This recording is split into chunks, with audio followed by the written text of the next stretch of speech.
Hello, everyone. This is our first live with Arzia Abbasi from the Phoenix Rising, and she works for trauma victim. So we're going to be talking today neurodiversity at workplace. Hello, Arzia, and I do apologize for our little bit of late because we had some technical issues, but it's been resolved.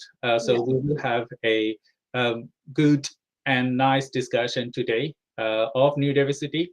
To be aware that we are from a Neurodivergent Business Consortium, and we promote neurodiversity in workplace, in education, and as well as in businesses, and we work with them continuously to support our neurodivergent community. Myself, I'm Dr. Shah Siddiqui, and I'm working with neurodivergent community for ages now, and I support them with my knowledge and power to change their situation to make them successful.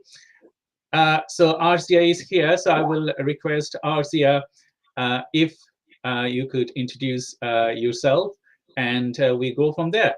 Okay, hi. Hi, everybody. I'm Arzia Abbasi. I'm really pleased to be here today. So I run Phoenix Rising, which is a support service for trauma victims, and I've been doing working with victims of domestic violence, all forms of trauma all over the world. I've now got over 13,000 followers, and I've been going for 3 years now. It's all people can come to me with any form of trauma. They can have the low-level things like bullying or workplace inequality, to the higher things like domestic violence, honor-based abuse, forced marriages, sexual abuse, whatever people need help and support with, we're available for them. Thank you, Arzia. And to our viewers, we do apologize for a little bit late, but we are doing our live event on LinkedIn every week, Tuesday from now on. And it's going to be in the midday, but we will change our time based on availability of our guest, and as well as if we have any specific request to change the time. But until then, we will do our live events on LinkedIn through Abbasi, and we will talk on neurodiversity and how we can contribute more to the local community as well as national levels. So thank you very much for you to watch our live podcast today. And I'm here with Arzia Abbasi, and we will talk about neurodiversity. So she has a vast knowledge working with trauma victims in terms of workplace, in terms of domestic violence, and many more. And she also worked for many organizations till now. And we're going to be talking to her neurodivergent in workplace. So specifically, I wanted to discuss that you work in neurodivergent community for long. You are a neurodivergent person. So what makes you to support this neurodivergent community and victims of trauma? So I've got lived-in experience. So I've got 44 years of lived experience of every form of trauma you can think of. And only last year, when I was trying to get one of my children assessed for autism and ADHD, did I realize that I could possibly be autistic and have ADHD as well, because I was ticking yes to everything for him.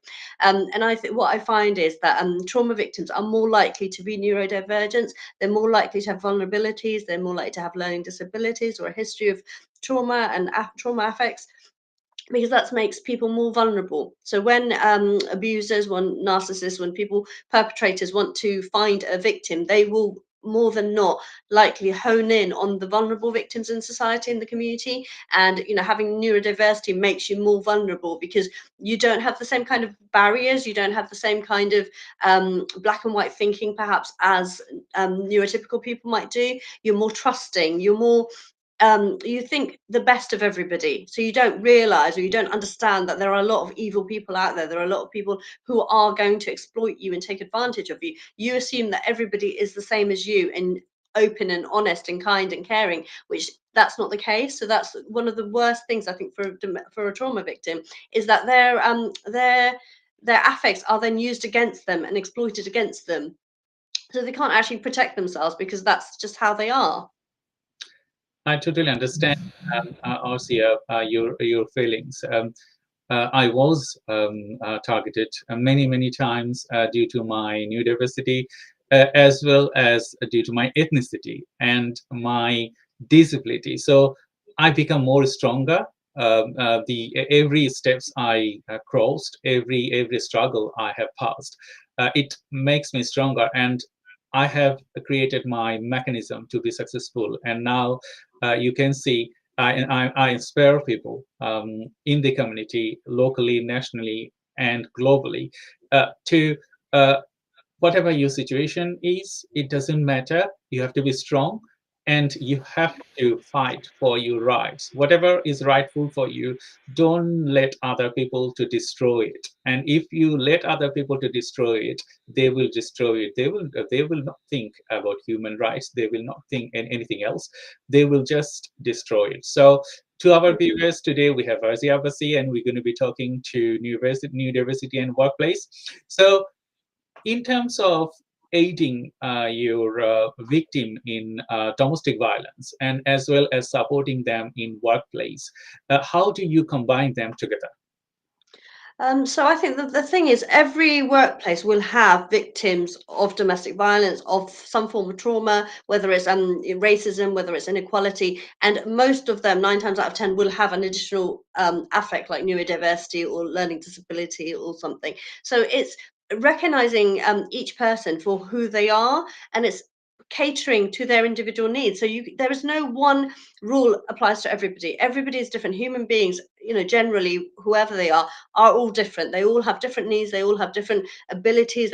All have different sort of like understanding of things. So it's catering each support to that individual person and finding out what they need. So it's asking people, it's asking them what issues are they facing, what help and support do they need, and how do they want that help and support. Because, for example, one approach may be great for one person, but then I go to another person and that doesn't work for them. That, some people want to be open and talk about it, other people don't want to be open and talk about it. They want more gentle support, more almost like hand holding and holding space for them. So it's catering to each individual person's needs. It's assessing each person almost automatically. So when I meet somebody, I will then assess them almost without realizing that I'm doing it. I will assess who they are, how they are, what support they may need from me. And if it's something that I'm not sure about, I will ask them, would you like to go for coffee today? Would you like just to speak to me? Do you want to do a video call? Do you want to do a phone call? How do you want me to help and support you? That's quite fascinating to know your work and the support you do. So we just have a message from Thomas, and Thomas is my co-host. We do program together. Hello, Thomas. Thank you very much for your message and wishes. So he will host separate events with NBC, and he's the non-executive director of NBC, and we work together to support neurodivergent people and community in the workplace as well as in education and businesses. So thank you very much for your good wish, and we will continue to fight for our neurodivergent people and neurodivergent business owners as well as neurodivergent students in the and workplace. So Arzia, when we talk about neurodiversity, and we see that things for myself, I was I was victim in many scenarios. That's one thing I suffered being a color of different nations and an immigrant in the UK. People might see differently, but I have my experience. People might have different experience as well. They are sometimes good, sometimes bad, maybe sometimes worse than I have experienced. So as an individuals born brought up here from different nations, did you suffered anything like that, or if you could express that?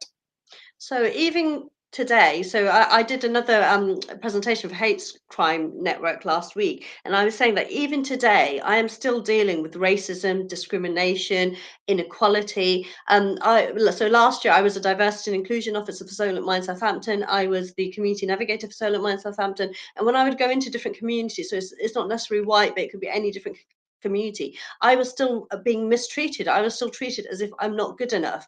And I would sort of say, so if my white manager came today instead of me, would they have treated him the same way that they treated me? Is it because I'm a Bengali woman? Is it because I'm Muslim? Is it because I'm not good enough? You know, is it the way I'm presenting myself, being neurodivergent? I'm very open and honest, and I don't come in with like a professional kind of flair that maybe some people will have, like if I was wearing, you know, a white man in a suit or something. So to some people that maybe I'm not professional enough, to some people I'm not believable. You know, people don't think that I can be a diversity inclusion officer. Well, I am. I'm a CEO of Phoenix Rising. I am a diversity inclusion officer. I am an advocate. I have many hats. So it's almost like we are not taken at face value. And something actually, I attended a domestic violence workshop yesterday, and I actually learned amazing stuff from there. And one of the things that I learned, which I didn't know previously, was intersectional affects.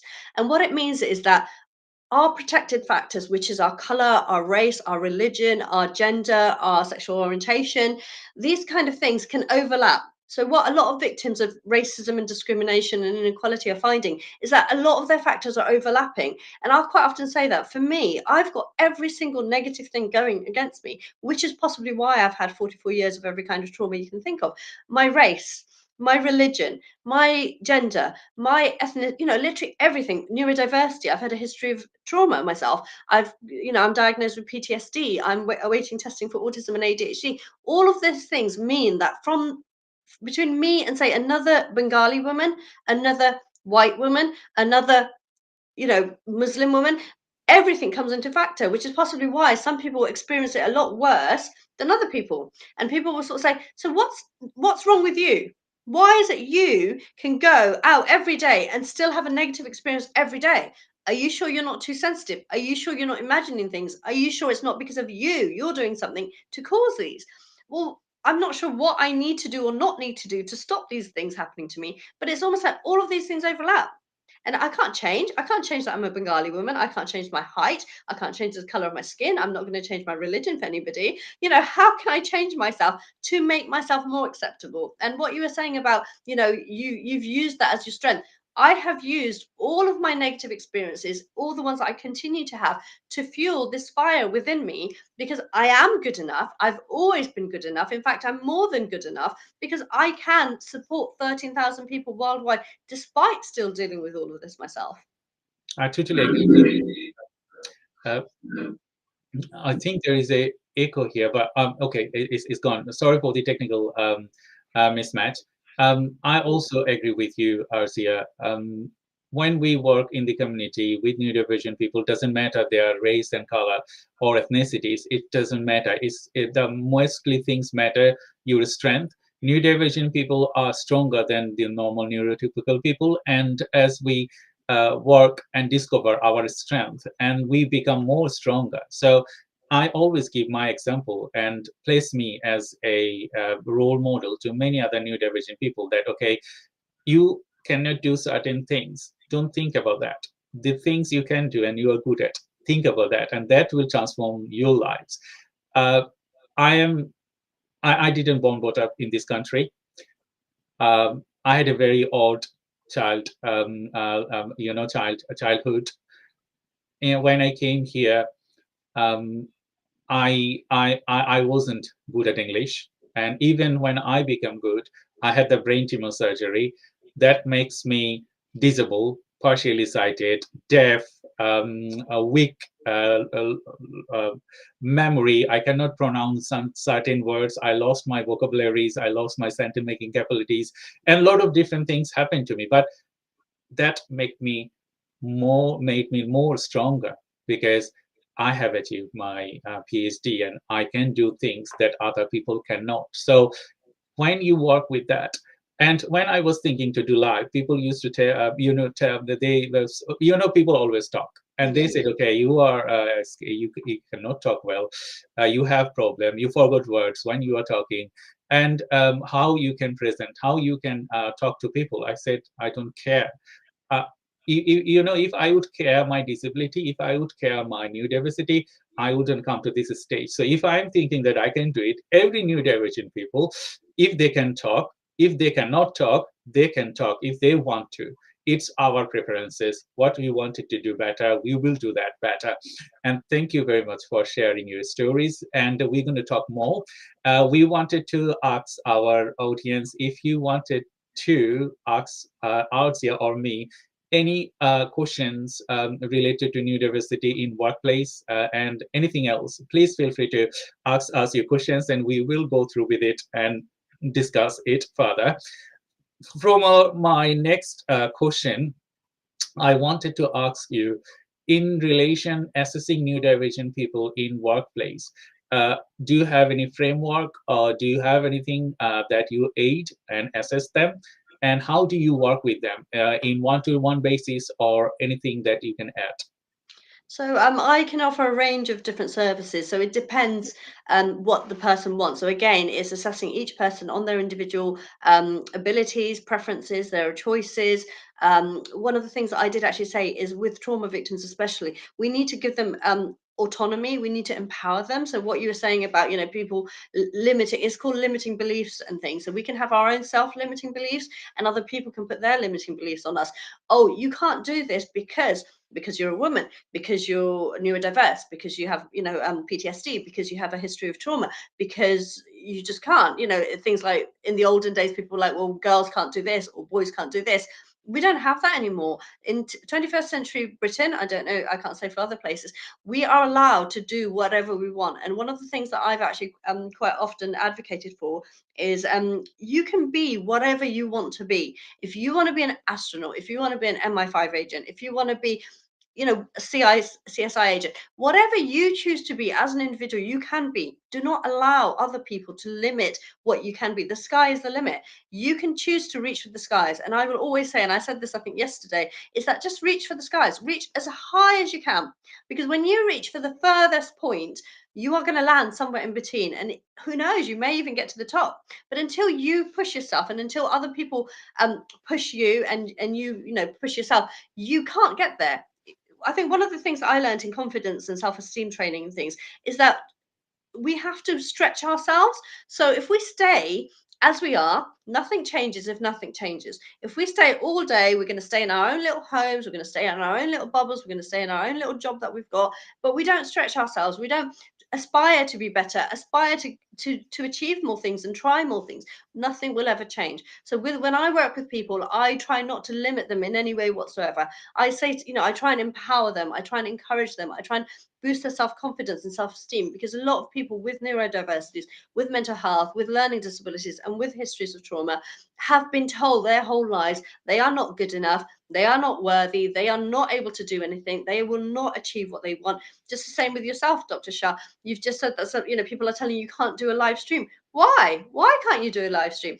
If you make a mistake, if you forget a word, if you mispronounce something, it's not the end of the world. No one's going to shoot you for it.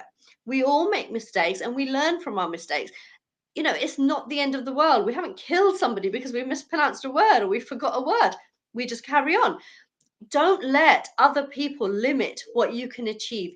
The world is your oyster. You can achieve anything you want to achieve. Just have to have faith in yourself and belief in yourself, and allow yourself to make mistakes, because until we make mistakes, we're not going to improve, we're not going to get better, and we're not going to change our circumstances. I've actually got a plaque up in my room somewhere, and it says, I've forgotten what it says now. So that's my PTSD kicked in, and I forget things as well. So it says something about if you want to find new horizons, you have to lose sight of the shore. Until you lose sight of the shore and you test the waters and you go out into that big wide world and you try new things, and things might be a bit dangerous, a bit scary at the beginning. You might not know what the outcome is. Try it, go for it. Just get out there. I agree. I agree with you, because when people say you cannot do this, you cannot do that, you cannot do that, that will change your perspectives and as well as your view. But if you don't listen to them, that okay, you say that I cannot do it, but let me try, because until you try, you do not know that your capacity. And if you don't try, you will believe that okay, you are not capable of. We know that many people, they do not know about their neurodiversity. They don't know that they are neurodivergent and they need specific support. I was, you know, as in the UK, I applied for the support that I needed, and I was asked by someone that, okay, you are very intelligent and you are thinking to achieve IELTS degree, and that was like 10 years back, not recently. And they say that, okay, we don't think that you need special things for you to sustain, because you are more than capable enough. But you know, that is stereotyping. You are disabled, it doesn't mean that you cannot have a PhD, you cannot be a CEO of a company, you cannot do a live streaming, and so on. So when people see that, okay, you are you are having a good positions, that doesn't mean that you don't need any specific needs that to be supported with.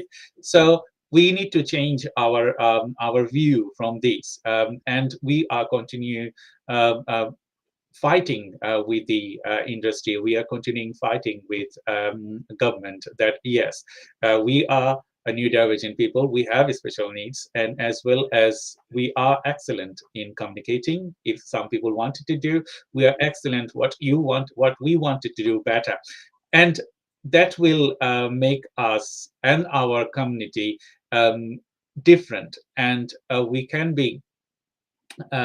form a different neurodivergent community and different world, and contribute to the local and national and international aspects. My next question for you would be, if we wanted to have an inclusive community and culture, and how would we build an inclusivity? Because you were a victim of domestic violence, you have seen workplace, you are a victim over there, and people might say, okay, you're just playing a victim game, but that's not a victim game, that's true, because you have suffered, and there are still people in the community. How can you bring that community to understand ourselves, to be more inclusive and in the work culture and community together? I'm not quite sure I understand what the question is here. So how do we get people to accept us as we are, As an with the inclusive. history of traumas, with our neurodiversities, and with all this, not to sort of judge us for it and to say, well, you're just victim playing, you're trying to get attention. Yeah, is that right? Yeah. Okay. So basically, so the problem is, in society, wherever you go, in whichever communities you go in, whether it's neurotypical, neurodiversity, or whatever, people will always have their own viewpoints. They will always have their judgments. There will always be good people and bad people in the community. One of the things that somebody told me when I first came out of my abusive relationship in 2020 was, find your tribe. Find your audience, find the right people that hear you, find the right people that will support you. Because when we are in the wrong communities, when we are with the wrong crowd and the wrong people, they will always put us down. They will always criticize us. They will always find the negativity in our behavior. You know, we can do 100 things amazingly, and one little slip up, like we've missed a word, we've forgotten something, we've, suddenly got a bit confused, anything, they will hone in on that and they will highlight it.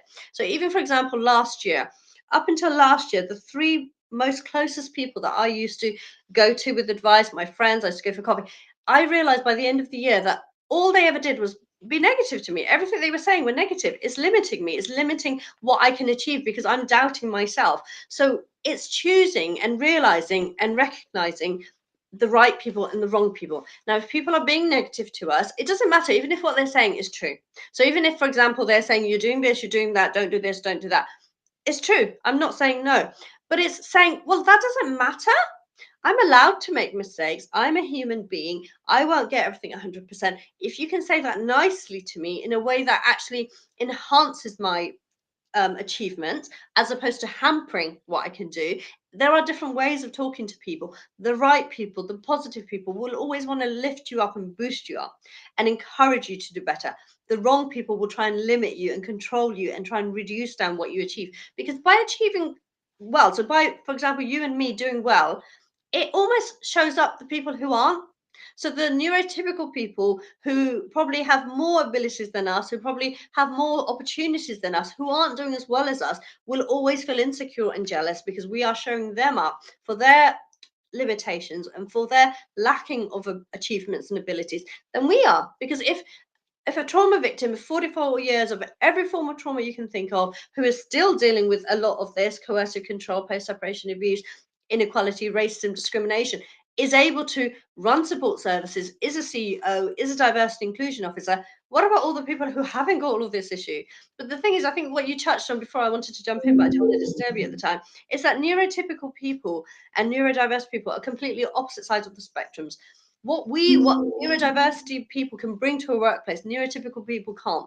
Because to me, it's almost like they have a black and white, 9 to 5 job. They can go into the office, they can do their 9 to 5 jobs, and they can go home. When we come into a workplace, we bring in fun. We bring in a different form of understanding. We have a completely different outlook and way of managing things. So for my diversity inclusion role, I actually make an amazing diversity inclusion officer, because whenever I come to a problem, I completely look at it a different point of view. So 100 people could have looked at the same problem and come up with a solution. I'll come in and say, why are you doing it like that? That doesn't even make sense. What? That's silly. And then I come in with all these other solutions like, well, we should do this, we should do that. This isn't right. We need to do this. And it suddenly they will think, oh, yeah, you're right. We don't know why we didn't think of it. Because you're not neurodiverse. I am. That's why I have a different way of thinking. And actually, adding to that, the MI5 or the CIA were actually actively advertising for neurodiverse people to come into their work to help them find solutions that they can't think of because they're neurotypical, and they need neurodiverse people to boost up their workforce. So we're an added, we complement the workforce. We don't make things worse or take something away. We're actually adding value to the workplace. I totally agree with you. I was talking to Morwana today in the morning to engage with a neurodivergent podcast this month. And we were talking about 3D aspects of our brain, that how it works. For myself, if I talk to a neurotypical people and I tell them that, okay, I can do 10 different things at the same time, and they will doubt on me, on my ability. But for myself, I have a Pandora box, and whenever I need something from there, I will pick it up and then switch on that things, and other things will be switched off. So when neurodivergent people work, they can specifically, if they trained, but some neurodivergent people, they are everywhere because they didn't go through training and development. So it is must for any neurodivergent people to go through with training and development. It's like when you meditate, you cannot do it the first instance. You have to go through it with a specific training, and then you can transform your character or your mood to different levels. It's similar way. When you go through with a specific training, you can build your characteristics and your thoughts in a level that, okay, you can do 10 things at the same time, but prioritizing them is specifically what you do, prioritize them and get the result out, and then switch that to a different one if you don't like to work, because we don't like to work at the same team again and again and again and again. It's monotonous, and we don't like that. No. So specifically, we can switch things up. So when I talk to neurodivergent people, any spectrum, that our genetics is different than a normal neurotypical person. So we are different, as you said. People, God, if you believe in God, God has created us with different genetics. We have some of us are over the spectrum. They are very highly emotional. Some of them are highly intelligent. Some of them are mid-level. So we have different mix and matches. But what we can do with our knowledge to transform individuals, to transform the society. So that's why we've been created, and we need to work together to change our society. So in relation, working with workplace, and I know that you work some of the local organization as well. So when you work with them, do you address a specific elements of work, neurodiversity in workplace and domestic violence, or it's something that, how do you support the businesses with your thoughts, and do they support you to change or believe what has been happening? Again, I don't think I quite understood what the question was here. Can you just explain maybe in a different way? If you work with a business, yeah. So how do you communicate a neurodivergent people and as well the workplace, they don't know neurodiversity? How do you Okay, so bridge the gap? yeah, so it's explaining, isn't it? I think neurodiversity, I think in the last year or so, I've heard about it everywhere. If you take it back, there was no concept of neurodiversity. That I don't know if that word is new or whether it's just more in the forefront now. Autism, ADHD, people have been aware of autism and ADHD for a while now, and a lot of people. What I'm finding is a lot of people are being diagnosed in later life now. So a lot of women will have adapted throughout their life to just manage, to just get on with it. To they've got no choice. They're whether they're housewives, whether they're working in the workplace or whatever. Women have to multitask anyway. So we learn methods and techniques to just adapt. So it doesn't get picked up. People don't realize. So people who have gone through their whole lives being told they're depressed, they have mental health issues, they have some people are diagnosed with serious mental health issues.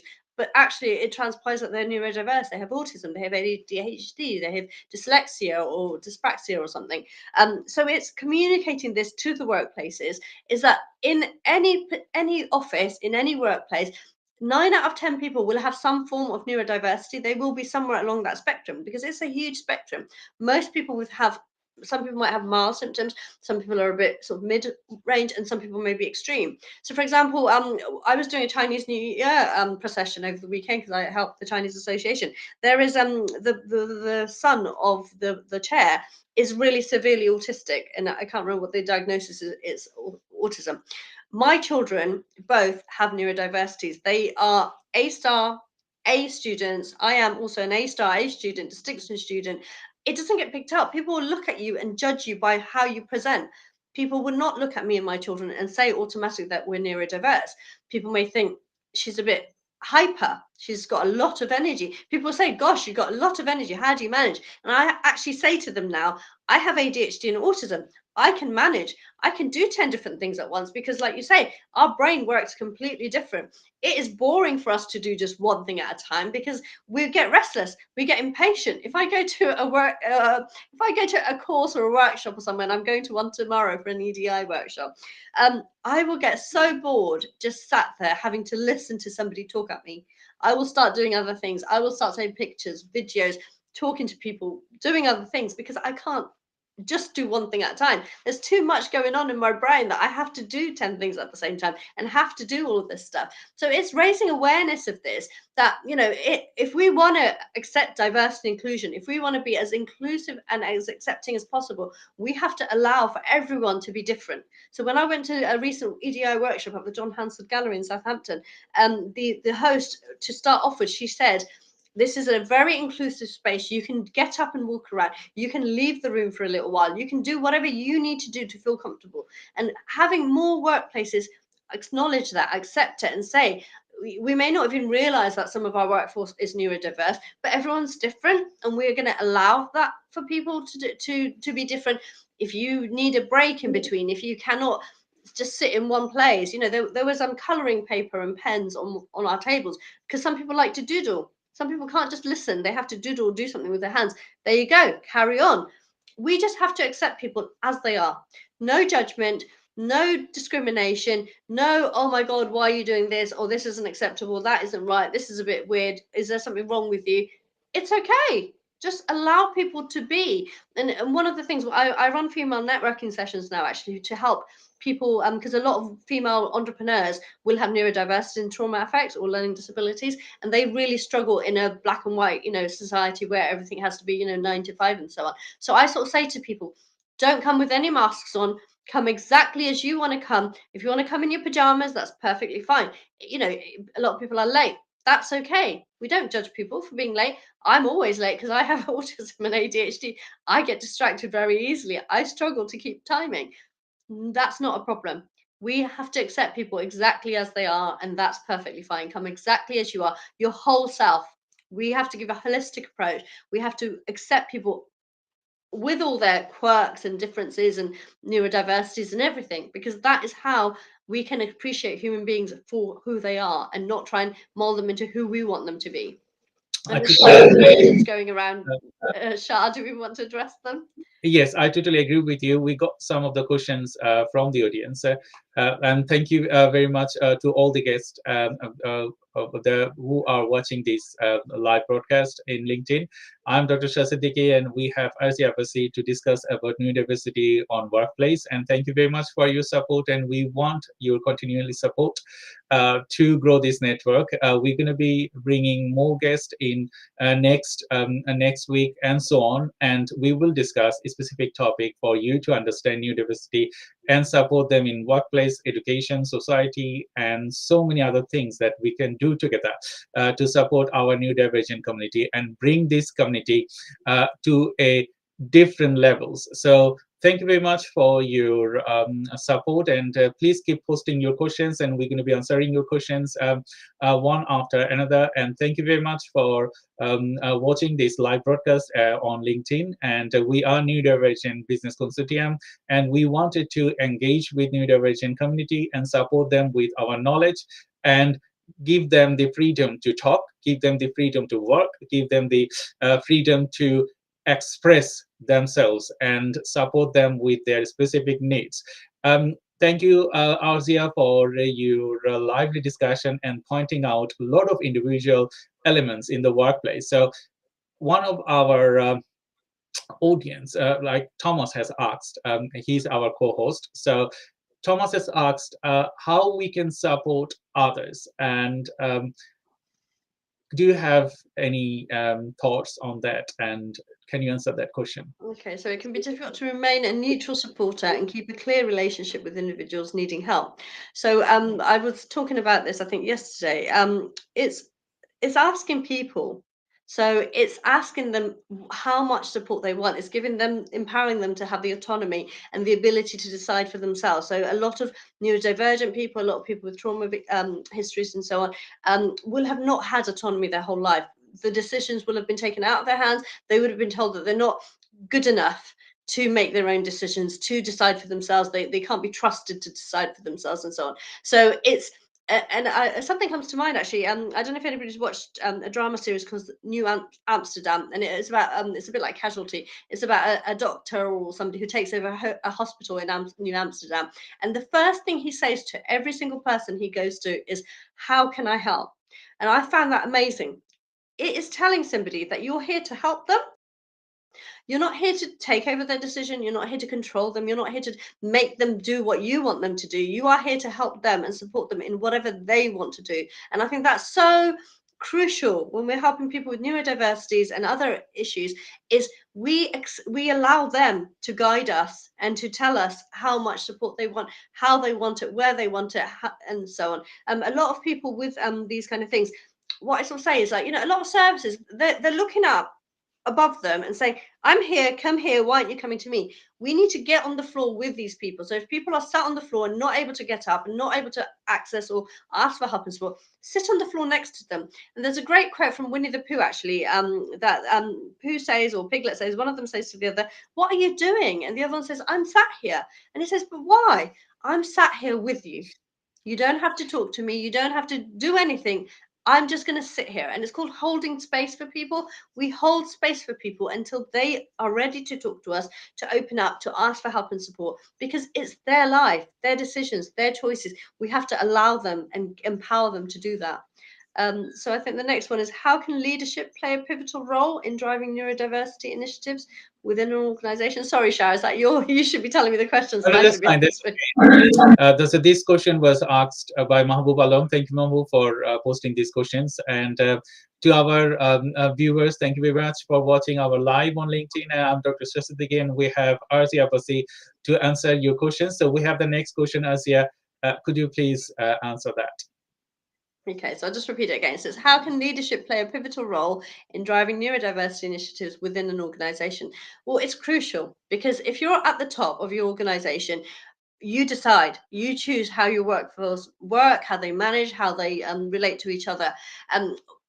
Bad examples of workplaces where I've seen it doesn't work is when the manager or when the person in charge doesn't really care, or they don't understand, or they haven't got the time or the patience or the headspace to cater to everybody's needs, because they might be busy, they might have a lot of work on, they need to just get their workforce to get on and do the work, meet the deadlines, meet the expectations of their customers and so on. The only problem is that if you don't actually invest time and energy and effort into learning about your workforce, about finding out what problems they may have, about working out what the limitations are, you're not going to get the best out of your workforce, and that will then cost you later. So in order to, I think it's like that with anything in life, you have to do the preparation work and the groundwork and the foundation before you can get on and do the actual work and the delivery of it and the results at the end. So if you invest a bit of time in your preparation, finding out about your workforce and finding out what each person's individual needs are, because if you think about it, in an office of say 20 people, everybody is different. Everybody comes to work with a different experiences, with different needs, with different limitations, with different abilities and talents. You need to cater to that, and you are the driving force behind that, because if you let your office run riot and everyone's abusing everybody else, everybody's bullying everybody else, picking on everybody else, being horrible to everybody else, you're not going to get a good workforce, and you're not going to be able to achieve your goals. Invest that time and energy, have some staff meetings, have individual one-to-one meetings with people, speak to them, ask them, how can I help? Thank you, Arzia. To our viewers, if you are watching our live broadcast or LinkedIn, um, please feel free to ask us any question you may have. I'm Dr. Shah Siddiqui, and we have Arzia Abbasi to talk to neurodiversity in workplace today. So a question was asked from my office. I normally don't talk to that much in terms of neurodiversity, so I wanted to answer partial of the questions, and I will ask you the same. What inspired me personally to advocate neurodivergent population in workplace, I think is I'm a person of many talent, and I also have many disabilities that I cannot count them. And I see with little support and help, I was excellent in doing such things, and I was very good at doing such things. So I suffered myself in workplace, I suffered myself in education, I suffered myself in the community. So I thought that why don't I grow my neuroelasticity and plasticity. We all talk about neuroplasticity all the time, that when you have a community and they don't accept you, you wanted to change your neuron to in a certain level that you accept some new changes, and that is far better for a neurotypical person. We can change our lifestyle, we can change our characteristics, we can change our needs, depends on how we wanted to treat them and how we wanted to be. That makes me different, that makes every neurodivergent individual different. So we want to help, specifically I wanted to help and grow neurodivergent community. They are suffering, to support them in workplace, as well as we say that we support them in workplace, education, society, businesses. And that was my true value, to come up with a suggestion, to come up with a formula, to come up to do something for neurodivergent community. And I wanted to ask the same question to Arzia. What makes you to support a neurodivergent community? Do you have anything to add on this? I think it's the same, whether we're talking about neurodiversity, whether we're talking about trauma affects or learning disabilities or whatever limitations we're talking about. Most people who think outside the box, because we're neurodiverse, we think outside the box, are coming to it from our own personal adverse experiences. So when we've had negative experiences already, we've suffered our whole lives, like you mentioned, Dr. Shah, is that we've suffered our whole lives and we've realized that there's a gap here. Something's not working, something's not right. How can we change that? How can we make it more inclusive and acceptable for everybody, so that people like me can come to work, not be bullied, not be discriminated against, not be mocked and humiliated and laughed at, and actually appreciated for what we can achieve. And one of the conversations I had yesterday was about school teachers, and it's about, in school, I was A-star distinction. I could, without even thinking, at 14 years, I was doing GCSEs when other people were doing them at 16 and getting A's and A stars for them.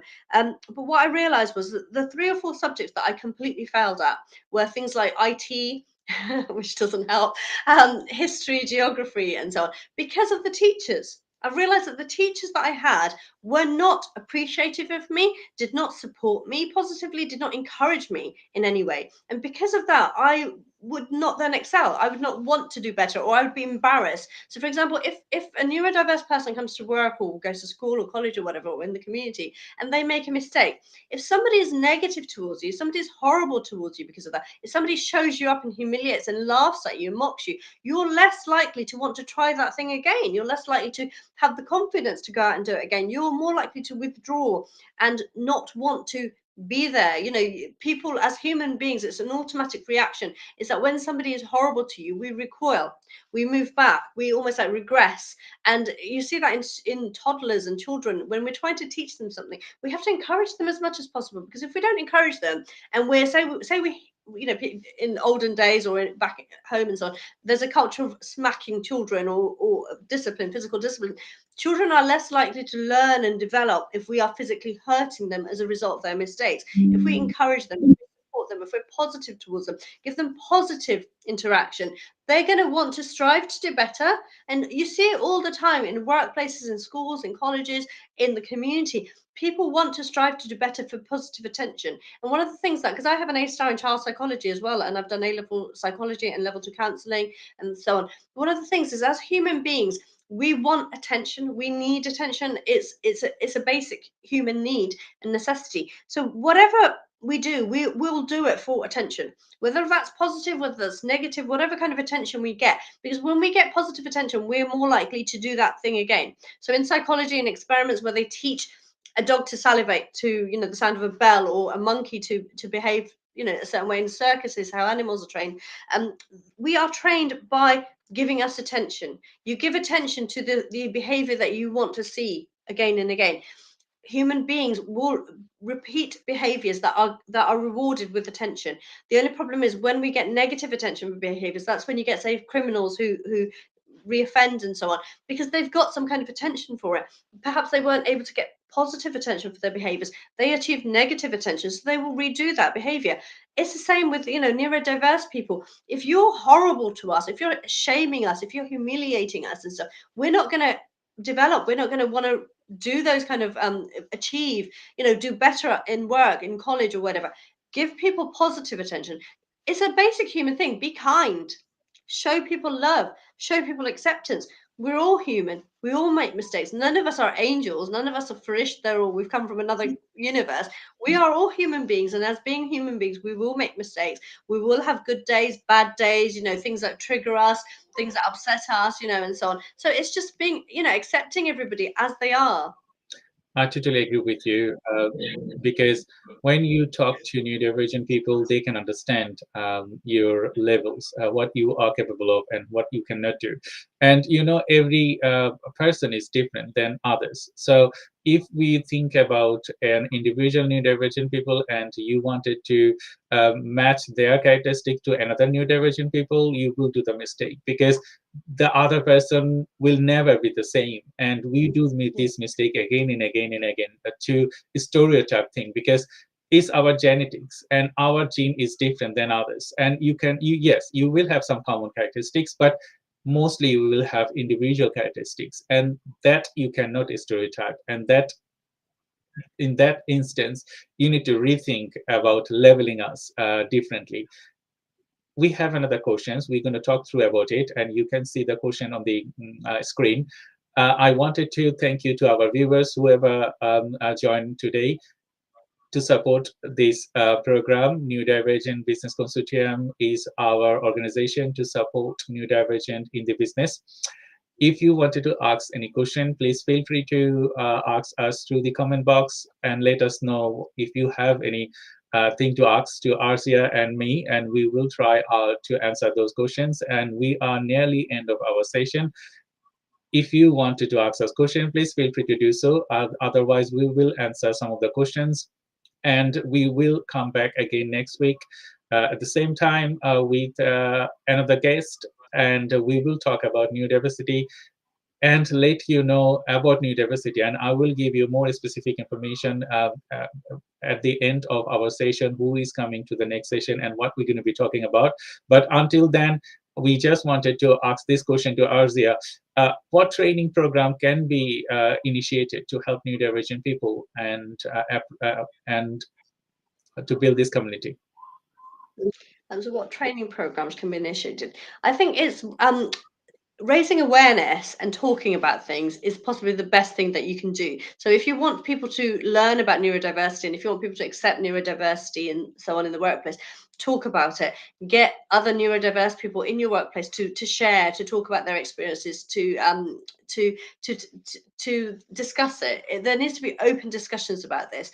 There are organisations who, say for example, Autism Hampshire, ADHD societies and so on. So if you want experts in a particular form of neurodiversity, maybe get in a speaker in that particular field. I think it's a combination of discussions, things like these, webinars and so on, training opportunities and things, going to different environments and learning how they're doing it. Maybe there's a company that does it really well. They're all full of everybody's neurodiverse in that organization. They manage really well. Go and find out, speak to them, find out how they are dealing with the differences and things. Because it is a bit of a juggle, because you are going to have, you can't have people just turning up whenever they want to, leaving whenever they want to, doing the work, not doing the work. So you have to have a good balance of boundaries and rules and regulations, but also be flexible to say one rule does not apply for everybody. And I think what Dr. Shah just said about, we are all different.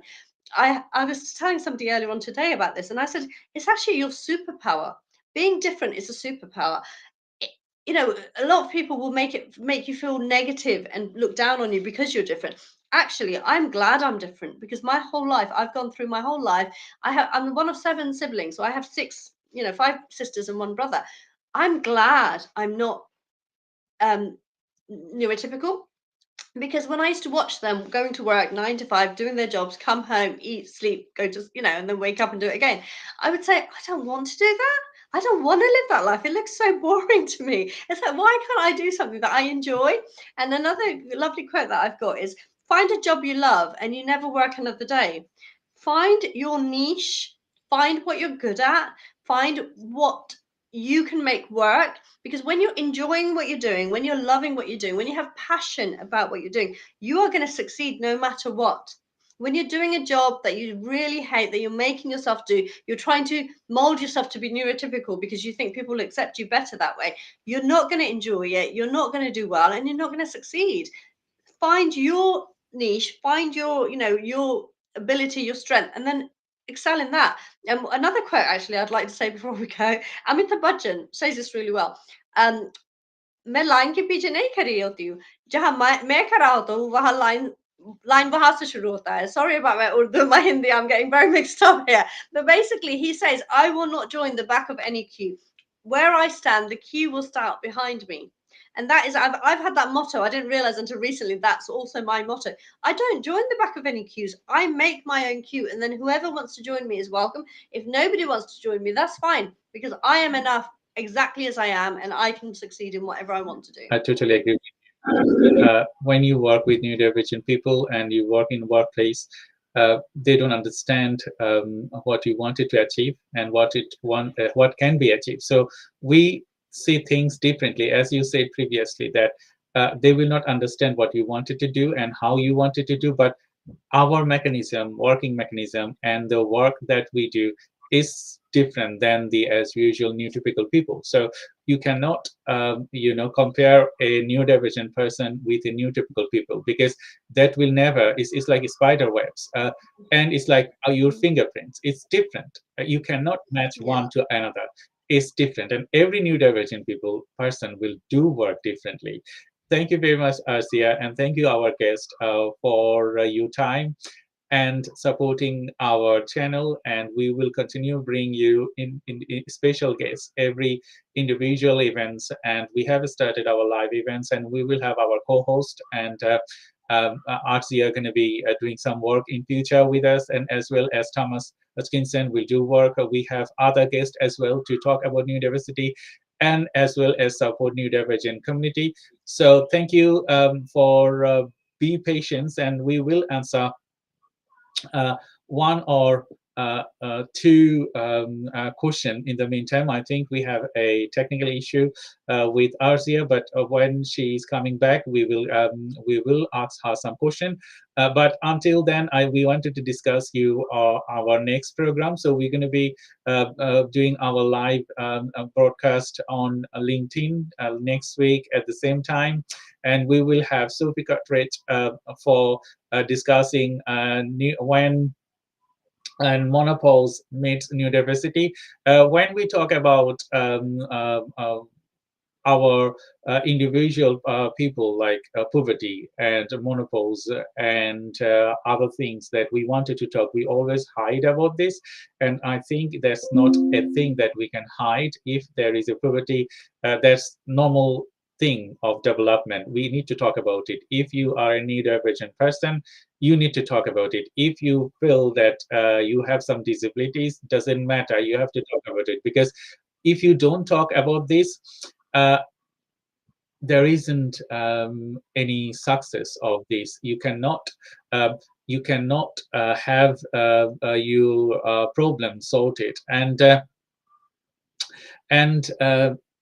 that's the way forward, to let people know about your disability, to let people know about how you can contribute to the local community, to the national community, and yourself. Because when you sort it, and when you have a successful life and a career and a business, you know that your future generation will be successful like you. It's like following footsteps. And we encourage our neurodivergent community, if you are hearing, and if you don't want it to grow your dream, please feel free to ask us questions. Feel free to ask us to get you support, and we will support you. We are many neurodivergent people in the community working for you to get you a right place, and that will support you indefinitely. And we don't want you to earn money, because most of the neurodivergent people,